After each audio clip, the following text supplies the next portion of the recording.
Fast and ஃபியூரியஸ்ல Ajith குமாரா? என்னங்க சொல்றீங்க? ஏங்க? ஆமாங்க, அஜித் குமார் இப்போ சினிமாவை தாண்டி ரேசிங்லயும் ரொம்பவே ஈடுபாடு காட்டிட்டு வராருங்கிறது எல்லாருக்கும் தெரிஞ்ச விஷயம் தான். அஜித் குமார் ரேசிங் அப்படிங்கிற பேர்ல ஒரு டீம் உருவாக்கி உலக அளவுல நிறைய காம்படிஷன்ஸ்லயும் பார்ட்டிசிபேட் பண்ணிட்டு வராரு. சமீபத்துல பார்த்தா அப்படின்னா துபாய் 24 hours, இட்டாலி 12 hours காம்படிஷன்ல பார்ட்டிசிபேட் பண்ணி 3வது பரிசையும் வென்று அசத்தி இருந்தாரு. இப்போ பார்த்தா அப்படின்னா யூரோப் GT4ல கலந்துக்கிறதுக்காக ப்ரிப்பேர் ஆயிட்டு வராங்க அஜித் குமார் டீம். இந்த சூழல்ல அஜித் குமார் கிட்ட ஒரு ரிப்போர்ட்டர் ஒரு கேள்வி கேட்டிருக்காரு. அது என்னன்னா, பிராட் பிட்டோடைய F1 ஹாலிவுட் படம் உலக அளவுல பாக்ஸ் ஆபீஸ்ல சம்பவம் பண்ணிட்டு இருக்கு. அதே மாதிரி ஃபாஸ்ட் அண்ட் ஃபியூரியஸ்க்கும் நல்ல ஒரு பேர் இருக்கு. சோ இந்த மாதிரி ஒரு ரேசிங் படத்தை இந்தியா மையமா வச்சு நீங்க நடிப்பீங்களா அப்படிங்கிற மாதிரி கேள்வி கேட்டிருக்காங்க. அதுக்கு அஜித் என்ன சொல்லிருக்காருன்னா, அது என்ன இந்தியால மட்டும், இதே ஃபாஸ்ட் அண்ட் ஃபியூரியஸ் அல்லது F1 சீக்வல் நடிக்கிறதுக்கு அழைப்பு வந்தா கூட நான் கண்டிப்பா நடிப்பேன் அப்படி சொல்லிருக்காரு.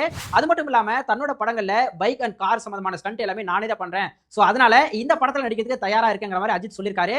இத பார்த்த அஜித் ரசிகர்கள் எல்லாரும் உற்சாகத்துல இருக்காங்க. சோ நீங்க என்ன நினைக்கிறீங்க? Fast and furious and F1 சீக்வல்ல அஜித் குமார் நடிச்சா எப்படி இருக்கும்? உங்களோட கருத்துக்களை மறக்காம கமெண்ட்ல சொல்லுங்க. ஹே, நம்ம அஜித் இருக்கார்ல, அவர் ஹாலிவுட் படத்துல நடிக்கணும் நான் ஃபீல் பண்றேன். நீங்க என்ன சொல்றீங்க?